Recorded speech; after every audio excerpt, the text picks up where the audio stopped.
Hello friends, welcome to Lipi's daily entertainment. বন্ধুরা, নিশ্চয়ই সবাই খুব ভালো আছো, আমিও ভালো আছি। প্রচণ্ড গরমে একটু স্বস্তির স্বাদ পেতে আজকে নিয়ে এসেছি দুর্দান্ত একটা আম এবং দুধের রেসিপি, যেটা ঠান্ডা ঠান্ডা কুলকুল।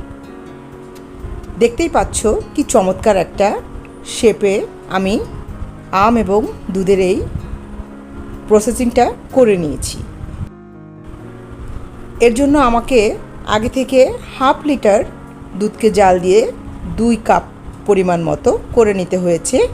আর উষ্ণ গরম অবস্থায় আমি 1 চামচ গুঁড়ো দুধ ইউজ করে নিয়ে আরও ঘন করে নিলাম।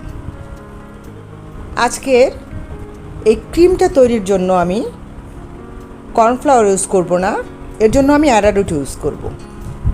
অ্যারারুট বাজারের যে কোনো দোকানে পাওয়া যায় এবং সহজলভ্য, তাই এটা দিয়ে আজকে দেখানোর উদ্দেশ্যই ছিল মূলত। 1 চামচ চিনি অ্যাড করে দিয়েছি, যেহেতু আম ও মিষ্টি থাকবে সে কারণে চিনির পরিমাণটা একটু কমই দিচ্ছি। এটা অবশ্য যার যার নিজের পছন্দের মতো। মিষ্টিটা 1.5 চামচ মতো অ্যারারুট দিয়েছি, দিয়ে ঘন ঘন নেড়ে একটা ক্রিমি স্ট্রাকচার তৈরি করে নেব। আর সাথে দিয়ে দিচ্ছি ভ্যানিলা এসেন্স। এটা স্কিপ করতে পারো, আমি দিচ্ছি। 2টো আম ধুয়ে খোসা ছাড়িয়ে নিয়েছি। খোসা ছাড়ানোর পরে আমি আমগুলোকে এরকম কিউব কিউব করে কেটেছি।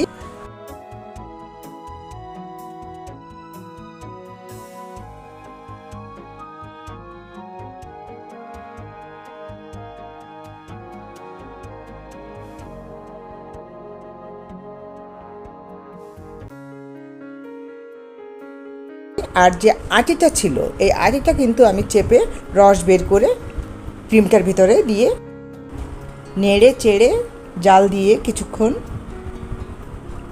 একদম ঘন করে নেব। ক্রিমটা তৈরি হয়ে গেছে।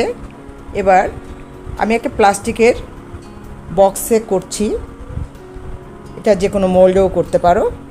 আমি প্লাস্টিকের বক্সে করছি এই কারণে আমার মোল্ড আউট করতে সুবিধা হবে। বন্ধুরা, আজকের ভিডিও ভালো লাগলে লাইকটা দিয়ে যেও, আর কমেন্ট শেয়ার করো অবশ্যই।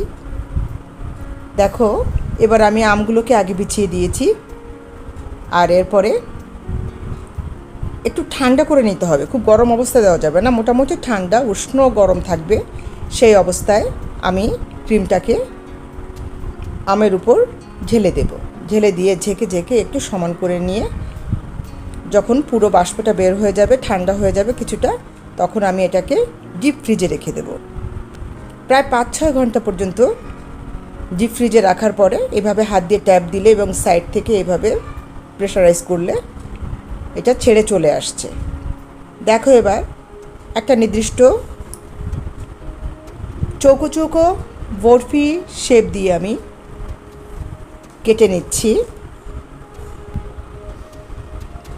এই ডেজার্টটা অনেকটা আইসক্রিমের স্বাদ, আবার অনেকটা কাস্টার্ড স্বাদ, মানে 1-এর ভিতরে 2, এবং এত ঠান্ডা কুলকুল যে খেয়ে মন প্রাণ একদম জুড়িয়ে যাচ্ছে। এটা রান্না করে বা এই খাবারটা তৈরি করে আমি তো পরিবারের সবার মুখে হাসি ফুটিয়েছি। তোমরা নিশ্চয়ই এটা করতে পারবে। বন্ধুরা, আজকের ভিডিওটা এই পর্যন্ত ছিল। যদি ভালো লাগে অবশ্যই লাইক কমেন্ট শেয়ার করো। আর যে সকল বন্ধুরা আমার চ্যানেলে নতুন, এখন পর্যন্ত আমার চ্যানেলটি সাবস্ক্রাইব করোনি, অবশ্যই সাবস্ক্রাইব করে বেল বাটনটা প্রেস করে রেখো প্লিজ। পরবর্তী পর্যায়ে আবার নতুন কোনো ভিডিও নিয়ে ঠিক চলে আসবো। সেই পর্যন্ত ভালো থেকো সবাই, টাটা।